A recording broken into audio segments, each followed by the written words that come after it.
അപ്പോൾ ഇതാണ് ഞാൻ പറഞ്ഞ കട. ഒറോവിൽ ബീച്ച് എന്നാണ് ഈ സ്ഥലത്തിന് പറയുക. ഇവിടെ സന്ധ്യ അക്കാസ് ഫിഷ് റെസ്റ്റോറൻറ്റ്. നമ്മൾ ഇവിടെ വന്നു കഴിഞ്ഞാൽ നമുക്ക് ലൈവായിട്ട് മീൻ അവിടെ ഫ്രീസറിൽ വെച്ചിരിക്കും കേട്ടോ. അപ്പോൾ നമുക്ക് ആവശ്യമുള്ളത് സെലക്ട് ചെയ്ത് അതപ്പം തന്നെ വറുത്ത് തരുന്നതാണ് ഊണിൻ്റെ കൂടെ. ഒരുപാട് വീഡിയോസൊക്കെ ഇവരുടെ ഞാൻ കണ്ടിട്ടുണ്ട്. അപ്പോൾ എന്തെങ്കിലും ഒരിക്കൽ ഇവിടെ പോണ്ടിച്ചേരി വരുന്നുണ്ടെങ്കിൽ ഇവിടെ വന്നൊന്ന് കഴിച്ചു നോക്കണം എന്ന് അന്ന് വിചാരിച്ചതായിരുന്നു. അപ്പോൾ നമ്മൾ ഊണ് കഴിക്കാൻ വേണ്ടി പോവുകയാണ്.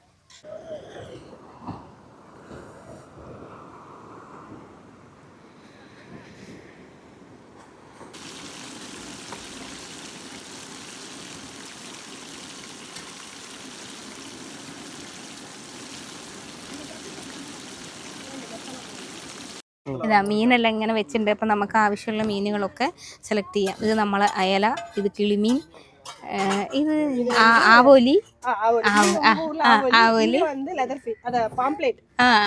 Okay, leather fish, തേങ്ങാപ്പാര. ഇത് നമ്മളവിടെ പാര എന്ന് തന്നെ പറയും. ഇത് ചൂര, നെയ്മീൻ, നെയ്മീൻ. ഇത് ചൂര. வஞ்சரம், தமிழ்ல வஞ்சரம். வஞ்சரம். இது வந்து டூனா. சூரா. இது வந்து சில்வர் மீன். சில்வர் மீன். சில்வர். சின்னது வருதுல. நெத்திலி வருமே. அதோட അതിന്റെ വലിയത്. ഇത് வந்து அது வந்து பாறை. பாறை. ഇത് രണ്ടും പാര. ஆமா, இது വെളമീൻ. വെളമീൻ. അங்க வந்து ക്രാബ്, സ്ക്വിഡ്, കണവയും ഞണ്ടും ഒക്കെ ക്ലീൻ ചെയ്ത് വെച്ചിരിക്കുക. ഇതിലെല്ലാം ക്ലീൻ ചെയ്ത മീനാണ്, അത് ക്ലീൻ ചെയ്യാത്തത്. അപ്പോൾ ആളുകൾ പറയുന്ന അനുസരിച്ച് മസാല പുരട്ടി വറുത്തോ കറി വെച്ചോ ഒക്കെ ആയിട്ട് കൊടുക്കും. நல்லா இருக்கும், சூப்பரா இருக்கும். மடசங்கரா பேரு, மீனோட பேரு மடசங்கரா. ആൾക്കടലിൽ പിടിക്കുന്ന മീൻ.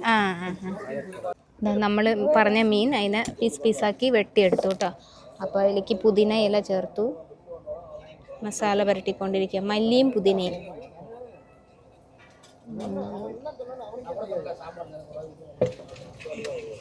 എല്ലാം കൂടെ ചേർത്ത് തിരുമ്മി പിടിപ്പിക്കുകയാണ് മീനിനെ. ഞങ്ങൾ ആദ്യം മുഴുവനെ തന്നെ വറുക്കാമെന്ന് വിചാരിച്ചപ്പോഴാണ് ചേച്ചി പറയണം അങ്ങനെ വറുത്താൽ മസാല ഉള്ളിലേക്ക് പിടിക്കില്ല, അധികം നേരം പുരട്ടിയിട്ട് വെക്കണില്ലല്ലോ, അതുകൊണ്ട് പീസാക്കി.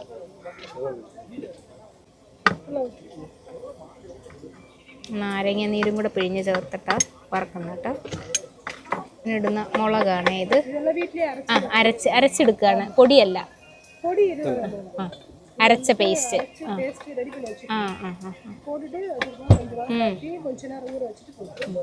ഇത് ചിലർക്ക് നല്ല എരിവ് വേണമെങ്കിൽ ഇവർ സ്പൈസി ആക്കി കൊടുക്കും. അപ്പം നമുക്ക് സ്പൈസി അത്ര അതെ, നമുക്ക് സ്പൈസി വേണ്ടാത്തതുകൊണ്ട് എരിവ് കുറച്ചിട്ടാണ് കേട്ടോ. இங்க மெயினா ஃபுட், மதியம் ஃபுட், லஞ்ச், மீன் குழம்பு, சாம்பார், ரசம், மோர், இது எல்லாமே. Fish fry செப்பரேட்டா. ஃபிஷ் குழம்புல மீன். அது எத்தனை ரூபா ஊണ്? ஒரு ரைஸ் 100 ரூபாய். 100 ரூபாய். ஃபிஷ் குழம்பு ஆமா, அன்லிமிட்டட் தான். சாப்பாடு இவ்ளோ அளவுல அன்லிமிட்டட். அவங்க எவ்வளவு சாப்பிடுறாங்க. ஃபிஷ் ஃப்ரை அது தவிர்த்து அது எக்ஸ்ட்ரா சைடு டிஷ்ல வேணும்னா ஃபிஷ் ஃப்ரை, பிரான், ஸ்குவிட், கிராப், நத்தை, இதெல்லாம் எல்லாமே இருக்கு. கிரேவினாலும் கிரேவி கிடைக்கும், ஃப்ரைனாலும் ஃப்ரை கிடைக்கும். அவங்க விரும்புற பொறுத்து. இப்ப கிரேவி ஐட்டம் கேட்டாங்கன்னா கிரேவி ஐட்டம், இல்ல ஃப்ரையா வேணும்னு சொன்னாங்கன்னா ஃப்ரை ஐட்டம். ஏது ஃபிஷ் செலக்ட் பண்ணலாம். ஃபிஷ் நீங்க பார்க்கணும்னா நீங்க சூஸ் பண்ணி கொடுக்குற ஃபிஷ் தான் நாங்க. அவங்க என்ன சூஸ் பண்ணி, இப்போ பப்ளிக் வராங்கன்னா அவங்க என்ன சூஸ் பண்ணி தராங்களோ அதுக்கு ஏத்த மாதிரி நாங்க கொடுப்போம். அவங்களுடைய ஆக்டிவேஷன் தான் நமக்கு. பப்ளிக் வராங்கன்னா ஏன்னா ஃபுட் இல்ல, ஒரு உணவு ஒரு மனுஷனுக்கு ரொம்ப அத்தியாவசியமான விஷயம். அது நம்ம கரெக்டா கொடுக்கணும். 12 மணில இருந்து 4 மணிக்கு லஞ்ச் முடியும். ஏன்னா சப்போஸ் அது தவிர்த்து கொஞ்சம் எக்ஸ்ட்ரா வந்துட்டாங்கன்னா கஸ்டமர் பசிக்குது சாப்பாடு எல்லாம் சூடா வடிச்சு கொடுத்துருவோம். ஒரு 10 நிமிஷம் உட்காருங்க வடிச்சு தர சொல்லிட்டு அது மாதிரி வடிச்சு സാപ്പാട് കൊടുക്കും. നമ്മൾ നന്നാക്കി മസാലയൊക്കെ പുരട്ടി വെച്ച മീൻ വറുത്തുകൊണ്ടിരിക്കുക. ഇത് എന്ത് ഓയിൽ? Sunflower oil.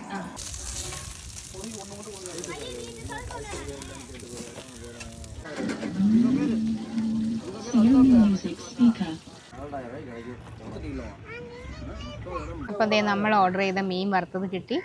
അത് മല്ലിയിലയും പുതിനയിലയും ഇട്ടിട്ടാണ് വറുക്കുക. വീണ്ടും വറുത്ത് കഴിയുമ്പോൾ അതിൻ്റെ പുറത്തേക്കൂടെ ഇങ്ങനെ അതിടും. പിന്നെ ഇവരുടെ ഒരു സ്പെഷ്യൽ പൊടിയുണ്ട്, അതും കൂടെ ഇടും. പിന്നെ സവാളയും നാരങ്ങയൊക്കെ വെച്ചിട്ടാണ് തരുന്നത്. ഇവിടെ എല്ലായിടത്തും ഊണിൻ്റെ കൂടെ കൊടുക്കണം 3 കൂട്ടം. ഇന്നലെ കഴിച്ചു കൊടുത്തു അത് തന്നെയായിരുന്നു. മീൻ കുഴമ്പ്, രസം, പച്ചമോര്, അതിങ്ങനെ മല്ലിയിലയും ഒക്കെ ഇട്ടിട്ട്.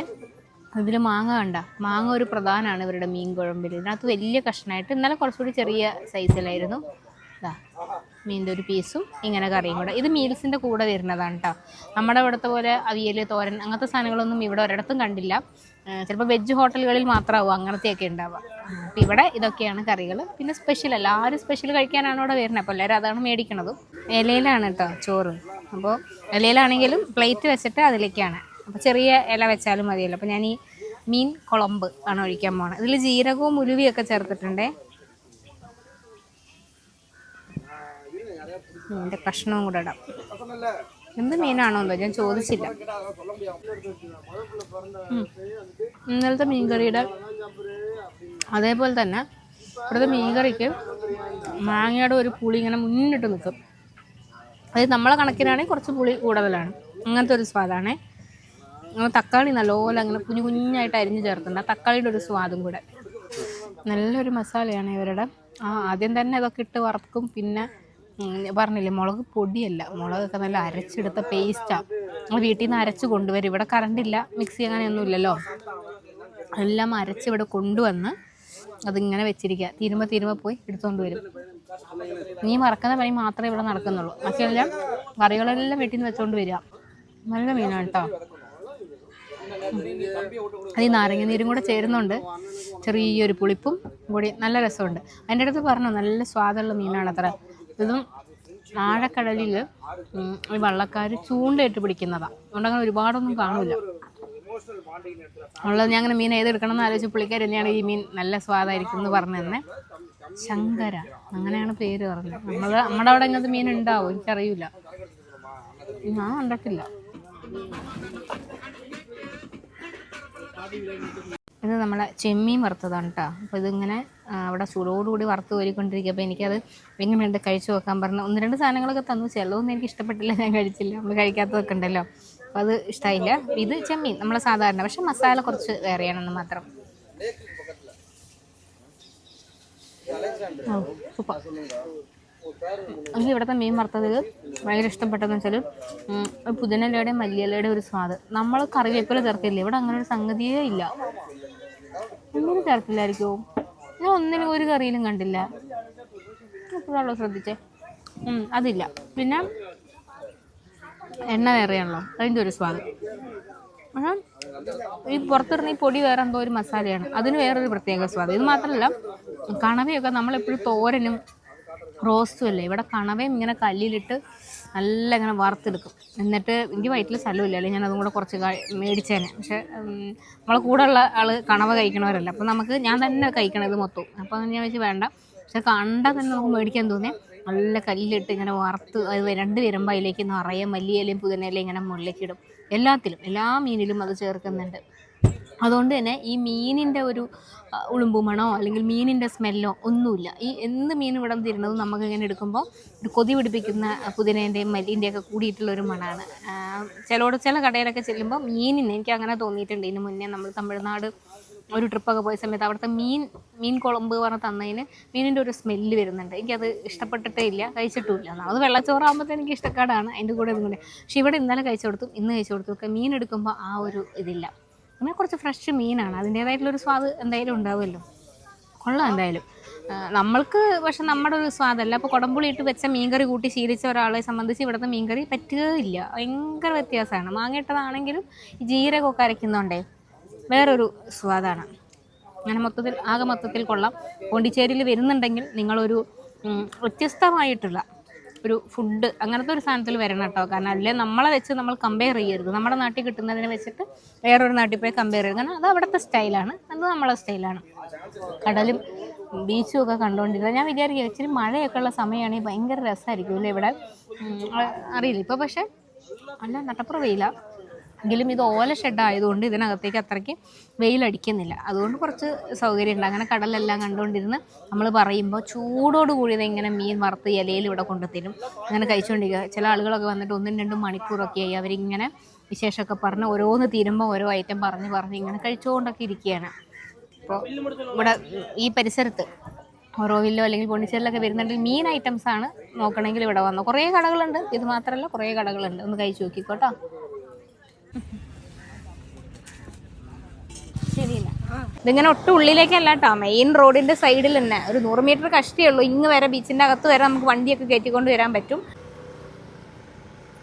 പോണ്ടിച്ചേരിയിൽ വന്നാൽ പലതരത്തിലുള്ള ഷോപ്പിങ്ങും നടത്താം. അങ്ങനെ ഭയങ്കര ബഡ്ജറ്റ് ഫ്രണ്ട്ലി ആണോ എന്ന് ചോദിച്ചാൽ അല്ല, എന്നാൽ ഭയങ്കര കത്തി പൈസയുമല്ല. പല പല സാധനങ്ങൾ നമുക്ക് വേറെ പലയിടത്തും കിട്ടാത്ത ഒരുപാട് സാധനങ്ങളൊക്കെ ഇവിടെ കിട്ടും. അപ്പോൾ ഇത് മൊത്തം ലെതറിൽ വരുന്ന, ഒറിജിനൽ ലെതറിൽ വരുന്ന ബാഗ്, ജൂട്ട്, ക്ലോത്ത്, അങ്ങനത്തെ സൈസിലൊക്കെ ഇവിടെ എല്ലായിടത്തും നമ്മൾ എവിടെ പോയാലും കുറേയൊക്കെ പ്രകൃതിയോട് ഇണങ്ങി ഉണ്ടാക്കുന്ന പ്രോഡക്റ്റുകളാണ് കൂടുതലായിട്ട് കാണുക. അതൊരു പക്ഷേ ഈ സ്റ്റേറ്റ് അതിനെ പ്രൊമോട്ട് ചെയ്യുന്നതോ അങ്ങനെയാണോ, അതിനെന്തെങ്കിലും അങ്ങനത്തെ ഒരു പൊളിറ്റിക്സ് അതിനകത്തുണ്ടോ എനിക്കറിയില്ല. എവിടെ പോയാലും അങ്ങനത്തെ സാധനങ്ങളാണ് കൂടുതലായിട്ട് നമ്മൾ കാണുക. അപ്പോൾ ഇവിടെ ജൂട്ട്, ക്ലോത്ത്, പിന്നെ ക്രോഷേ ബാഗ്സ്, ലെതർ ബാഗ്സ്, അങ്ങനത്തെ സാധനങ്ങളാണ് കിട്ടുക.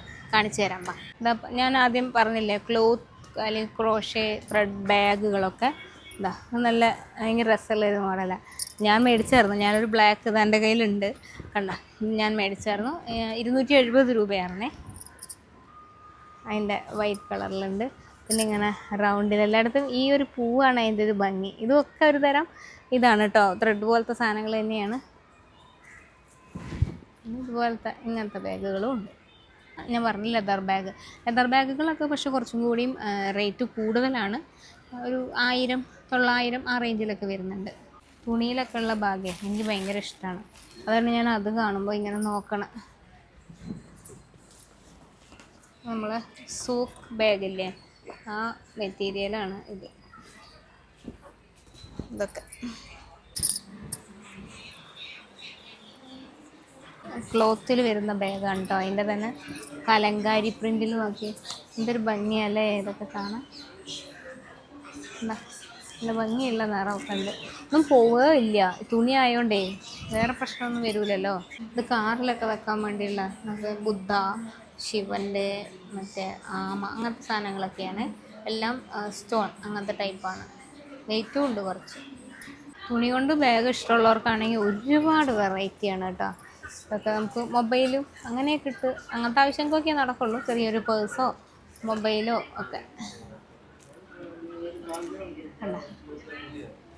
കുറച്ച് വലിയ സൈസ് വേണമെങ്കിൽ അങ്ങനെയുണ്ട്.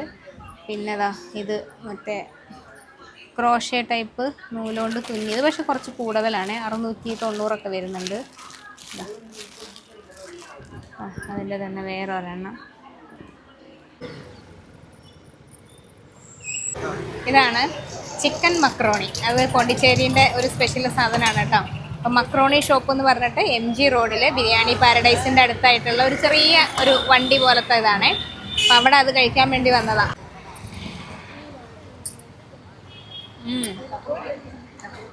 ഇത് ചിക്കൻ മക്രോണി അതാണ് കേട്ടോ. 70 രൂപയാണ് ഇങ്ങനെ ഒരു പാത്രം. കുറച്ച് മയണൈസ് അതിൻ്റെ പുറത്ത് ഒഴിച്ചു തരും. ആ മയണൈസിൻ്റെ ഒരു പ്രത്യേക സ്വാദാണ്. പിന്നെ ഇത് നമുക്ക് സാധാ പാസ്തയുടെ ആ ഒരു സ്വാദേ അല്ല, നല്ല വ്യത്യാസമുണ്ട്. ഇച്ചിരി സ്പൈസിയാണ്, എന്നാലും ഒരുപാടല്ല. അങ്ങനെ വ്യത്യസ്തമായ രുചിയും കാണാത്ത ചില കാഴ്ചകളുമൊക്കെ ആയിട്ട് പോണ്ടിയിലെ വിശേഷങ്ങൾ ഇന്ന് അവസാനിപ്പിക്കുക. വൈകുന്നേരമല്ല, രാത്രി 10:30 പിന്നെ തമ്പാരം. അവിടെ നിന്ന് കൊല്ലം വരെ പോകുന്ന അനന്തപുരി എക്സ്പ്രസ്സാണ്. ഞാൻ പറഞ്ഞല്ലോ, നമുക്ക് നേരിട്ട് പോണ്ടിച്ചേരി, തിരുവനന്തപുരം അല്ലെങ്കിൽ പോണ്ടിച്ചേരി, എറണാകുളം ഒന്നും ട്രെയിനില്ല. വില്ലുപുരത്ത് വന്നിട്ട് അവിടെ നിന്ന് വരാനേ പറ്റുള്ളൂ. ഇനി റെയിൽവേ സ്റ്റേഷനിൽ പോയിട്ട് ബാക്കി വിശേഷങ്ങൾ കാണിക്കാം. അപ്പോൾ നമ്മളിപ്പോൾ എത്ര ഫുഡ് സ്പോട്ട് കാണിച്ചിട്ട് എനിക്ക് 5 6 ഒക്കെ കാണിച്ചു. അതിൽ പലതും ഇവിടുത്തെ തനത് രുചികളൊക്കെയാണ്. നമ്മുടെ നാട്ടിലൊന്നും അങ്ങനത്തെ ടേസ്റ്റിലൊന്നും ഞാൻ കഴിച്ചിട്ടില്ല. ഊണ് പോലും ഭയങ്കര വ്യത്യാസമാണ്. പിന്നെ നമുക്ക് റെയിൽവേ സ്റ്റേഷനിൽ നിന്ന് വിശേഷങ്ങൾ പങ്കുവയ്ക്കാം. അപ്പോൾ നമ്മളങ്ങനെ പോണ്ടിച്ചേരിയിലെ യാത്ര കഴിഞ്ഞ് തിരിച്ചു പോവുക. ഓപ്പോസിറ്റ് റെയിൽവേ സ്റ്റേഷൻ, അതിൻ്റെ തൊട്ടിപ്പുറത്താണ് ഞാൻ വണ്ടി എടുത്ത സ്ഥലം. വണ്ടി ഇതാ അവിടെ കൊണ്ടു കൊടുക്കാൻ വന്നേക്കും കേട്ടോ. അപ്പോൾ ഇത് ഭയങ്കര കംഫർട്ടബിൾ ആയിരുന്നു. കാരണം അല്ലെങ്കിൽ നമുക്ക് വഴി അറിയില്ല, ഓട്ടോ പിടിച്ചിട്ടും ഒക്കെ ഭയങ്കരമായിട്ട് കഷ്ടപ്പെടേണ്ടി വരും. ഇതിപ്പോൾ ഗൂഗിൾ മാപ്പ് ഇടുക, നമുക്ക് ആ സ്ഥലത്തേക്ക്. പോണ്ടിച്ചേരി ഏറ്റവും അധികം ഇഷ്ടപ്പെട്ട ഒരു കാര്യം എന്താണെന്ന് അറിയാം. ഇതിന് മുമ്പ് 2 പ്രാവശ്യം വന്നിട്ടുണ്ടെങ്കിലും നമ്മൾ ബസ്സിലും കോളേജിൽ നിന്നും അങ്ങനെയൊക്കെയല്ലേ വരിക. പക്ഷേ ഇതിനകത്ത് ഇതിനകത്ത് പക്ഷേ അങ്ങനെയല്ലല്ലോ, നമ്മൾ സ്വന്തമായിട്ട് റൂട്ട് കണ്ടുപിടിച്ച പോലെ. അപ്പോൾ നമ്മളിപ്പോൾ റെയിൽവേ സ്റ്റേഷൻ പരിസരത്ത് എവിടെ നിന്നിട്ട് നമ്മൾ ഈ പറഞ്ഞ സ്ഥലത്തേക്ക് ഒറോവിൽ ഒഴിച്ച് ബാക്കി ഏത് സ്ഥലത്തേക്ക് ലൊക്കേഷൻ അടിച്ചാലും ഒന്നെങ്കിൽ 700 മീറ്റർ അല്ലെങ്കിൽ 1.5 കിലോമീറ്റർ, അതായത് ഒരു 2 കിലോമീറ്റർ വരെ ദൂരം ഒരിടത്തും വന്നിട്ടില്ല. ഈ പറയുന്ന ഫ്രഞ്ച് കോളനി, ഡ്രസ്സ് എടുക്കാനൊക്കെയുള്ള സ്ട്രീറ്റുകൾ, പിന്നെ എല്ലാം വൈറ്റ് ടൗൺ, ബീച്ച്, നമ്മൾ ഈ ചെയ്ത ഫുഡ്, എല്ലാ സ്ഥലവും ഒരു 1.5 കിലോമീറ്ററിനകത്ത്. അപ്പോൾ നമുക്ക് ഭയങ്കര ഹാപ്പിയാണ്. കാരണം അധികം ഓടണ്ടല്ലോ, ഇതിൻ്റെ ചുറ്റും പുറമൊക്കെ തന്നെയാണ് നമ്മൾ താമസിച്ച സ്ഥലം, എല്ലാം ഇതിൻ്റെ ചുറ്റിലുമാണ്. അപ്പോൾ അതുകൊണ്ട് ഒരുപാട് ഓട്ടം വന്നില്ല. ആകെ ഒരു 20 കിലോമീറ്റർ ഓടി എന്ന് പറയാൻ നമ്മൾ ഒറോവിൽ പോയതും ഒറോവിൽ ബീച്ചിൽ പോയി ഫുഡ് എടുത്തതും മാത്രമാണ്. അപ്പം അങ്ങനെ എല്ലാം കഴിഞ്ഞ് ഇവിടെ വന്നപ്പോൾ നിങ്ങളിവിടെ വരുന്നെങ്കിൽ ഹാപ്പി റൈഡ് ബൈക്ക് റെൻ്റൽ എന്ന് പറഞ്ഞിട്ട് ഇവിടെ ഉണ്ട്. തൊട്ട് റെയിൽവേ സ്റ്റേഷനിൽ നിന്ന് ഇറങ്ങുമ്പോൾ ഇവിടെ ഒരു അമ്പലമുണ്ട്. അമ്പലം കഴിയുമ്പോൾ തന്നെയാണ് ഇതുള്ളത്. അപ്പോൾ ഇവരെ ഫോൺ നമ്പർ വേണമെങ്കിൽ ഞാൻ അതിൽ കൊടുക്കാം. എന്നാന്ന് വെച്ചാൽ നിങ്ങൾ ആരെങ്കിലും ഇവിടെ വന്ന് ഇറങ്ങുമ്പോൾ ഇവരെ ബൈക്ക് വേണമെങ്കിൽ കോൺടാക്ട് ചെയ്താൽ മതി. റെയിൽവേ സ്റ്റേഷനിലോ അല്ലെങ്കിൽ നിങ്ങൾ താമസിക്കുന്ന സ്ഥലത്തേക്കോ ഇവർ കൊണ്ടുതരും. ഓക്കെ, അപ്പം ഇനി ട്രെയിൻ വരേണ്ട സമയമായി. ബൈക്ക് കൊടുത്തു, ഞാൻ അഡ്വാൻസ് ഒരു 1000 രൂപ കൊടുത്തിട്ടുണ്ടെങ്കിൽ അത് മേടിച്ചിട്ട് ഞാൻ പോവുകയാണ്. അപ്പോൾ പോണ്ടിച്ചേരിയിൽ നിന്ന് ഇനി നമുക്ക് വില്ലുപുരത്തേക്ക് പോകണം. കാരണം ഞാൻ പറഞ്ഞില്ലേ, ട്രെയിൻ ഇവിടെ നിന്ന് നേരെ ട്രെയിൻ ഇല്ല. 10 രൂപയാണ് ടിക്കറ്റ്. ഒരു 45 മിനിറ്റ് എടുക്കും. 38 കിലോമീറ്റർ ദൂരമുണ്ട്. ഇതൊരു പാസഞ്ചർ ട്രെയിനാണ്. അതായത് പോണ്ടിച്ചേരി വില്ലുപുരം പോണ്ടിച്ചേരി ഇങ്ങനെ ഷട്ടിലോടുന്നൊരു ട്രെയിൻ. അപ്പോൾ ട്രെയിൻ ഇവിടെ വന്ന് കിടക്കുന്നുണ്ട്.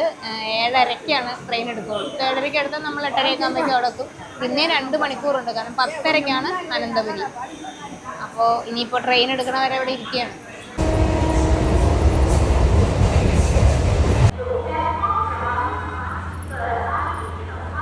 അപ്പോൾ അതേ വില്ലുപുരത്ത് എത്തിയിട്ടോ. പോണ്ടിച്ചേരി റെയിൽവേ സ്റ്റേഷനിൽ നിന്ന് ഞാൻ പറഞ്ഞില്ലേ 10 രൂപേൻ്റെ ടിക്കറ്റ്. വില്ലുപുരത്ത് കൃത്യം 45 മിനിറ്റ്. അങ്ങനെ പിടിച്ചിടുന്ന അങ്ങനത്തെ ട്രെയിനൊന്നുമല്ല, ഡെയിലി വരുന്നതല്ലേ. അപ്പോൾ ഇവിടെ എത്തി. ഇനി അവിടെ AC വെയിറ്റിംഗ് ഹോളുണ്ട്. അതായത് ടിക്കറ്റ് റിസർവ് ചെയ്തിട്ടുള്ള ആളുകൾക്ക് അവിടെ വെയിറ്റ് ചെയ്യാം. 1 മണിക്കൂറിന് 30 രൂപ. വാഷ്റൂമും എല്ലാ സംവിധാനങ്ങളോടും കൂടി. നമുക്ക് ഇനി 1 മണിക്കൂറല്ല, 2.5 മണിക്കൂറുണ്ട്. കാരണം 10:30 കഴിയും ട്രെയിൻ വരുമ്പോഴേക്കും. ഇപ്പോൾ ലേറ്റ് ആണോ എന്നൊന്നും അറിയില്ല. ചെന്നൈയിൽ നിന്ന് വരുന്ന ട്രെയിനാണ് കൊല്ലം വരെയാണ് പോകുന്ന അനന്തപുരി. അപ്പോൾ എങ്ങനെയായാലും ഒരു 10 മണി വരെ നമുക്കിവിടെ വെയിറ്റ് ചെയ്തേ പറ്റുള്ളൂ. അപ്പോൾ അത് കാരണം അവിടെ വെയിറ്റിംഗ് ഹോളിലേക്ക് പോകാമെന്ന് വിചാരിക്കുകയാണ്. 2-3 ദിവസത്തെ യാത്രയാണ്. നിങ്ങൾ ഏകദേശം ഫുള്ള് കണ്ടിട്ടുണ്ടാവും. നല്ല ടയേർഡാണെന്ന് വെച്ചാൽ ഞാൻ പറഞ്ഞില്ലേ, ഭയങ്കര ചൂടായിരുന്നു. നമുക്ക് സഹിക്കുന്നതിൻ്റെയും കുറച്ചും കൂടി കൂടിയൊരു വെയിലുണ്ട്. സ്കൂട്ടറിലായിരുന്നു ഫുള്ള് യാത്ര. 2 ദിവസം ഫുള്ളായിട്ടുള്ള യാത്ര. പിന്നെ ചൂട് തന്നെയാണ് പ്രധാന പ്രശ്നം. ബാക്കി അത്രയ്ക്ക് പ്രശ്നമില്ല. അലച്ചിലായിരുന്നു. ഓരോ സ്ഥലത്തു നിന്ന് അടുത്ത സ്ഥലത്തേക്ക് നമുക്ക് മാക്സിമം എങ്ങനെ. എന്നിട്ടും ഒരു മാംഗ്രൂവ് ഫോറസ്റ്റ് നമുക്ക് വിട്ടുപോയി. കാരണം അത് കുറച്ചുകൂടി സമയം എടുക്കും. അപ്പോൾ അതിനൊരു സമയം കിട്ടാത്തതുകൊണ്ട് അത് വിട്ടുപോയി. അതിനി പിന്നെ എപ്പോഴെങ്കിലും വരുമ്പോൾ നോക്കാമെന്ന് വിചാരിച്ചു. ഏകദേശമൊക്കെ കവർ ചെയ്തിട്ടുണ്ട്. അപ്പോൾ ഇന്നത്തെ വിശേഷങ്ങൾ അവസാനിപ്പിക്കുക. ഇനി 10:30-ക്ക് വണ്ടി വരുമ്പോൾ അതിൽ കയറും. അത് എടുക്കാൻ പറ്റുവാണെങ്കിൽ അപ്പോൾ എടുക്കാം. കാരണം ആ സമയത്ത് ഈ പ്ലാറ്റ്ഫോം ഏതാണെന്നൊക്കെ അപ്പോഴേ അനൗൺസ് ചെയ്യുള്ളൂ. അപ്പോൾ അപ്പോഴൊരു ഓട്ടമായിരിക്കും, എവിടെയാണെന്ന് അറിയില്ലാത്തതുകൊണ്ട്. അതുകൊണ്ട് ചിലപ്പോൾ അത് കിട്ടിയില്ലെങ്കിലോ. അതുകൊണ്ടാണ് ഇപ്പോൾ വൈൻഡപ്പ് ചെയ്യുന്നത്. അപ്പോൾ പുതിയ വിശേഷങ്ങളും കാഴ്ചകളും ഒക്കെ ആയിട്ട് ഇനിയും വരാം.